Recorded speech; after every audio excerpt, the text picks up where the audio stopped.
Hello po sa inyong lahat. This is Brielle, the vlogger.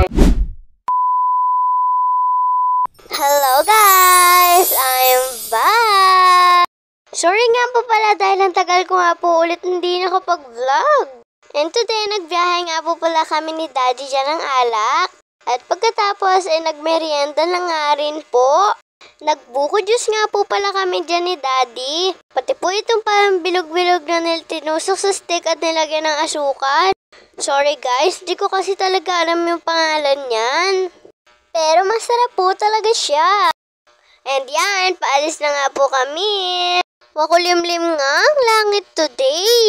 Pero buti na lang hindi umulan. Fast forward, malapit na nga po pala kami makarating sa aming bahay. Pagkadating nga po pala namin ni Daddy ay kumain na nga po kami. Siyempre hinugasan ko na rin po ang aming kinainan para nga po wala na po akong gagawin mamaya. Kakaunti nga lang po pala yung hinugasan ko kaya mabilis nga po pala akong natapos. And guys, nakalimutan ko nga po palang videohan yung kaganinang hapon kaya ikukwento ko na nga lang po. Bumiyahe nga po pala si Daddy dyan ng alak at kasama naman nga po ay si Mami.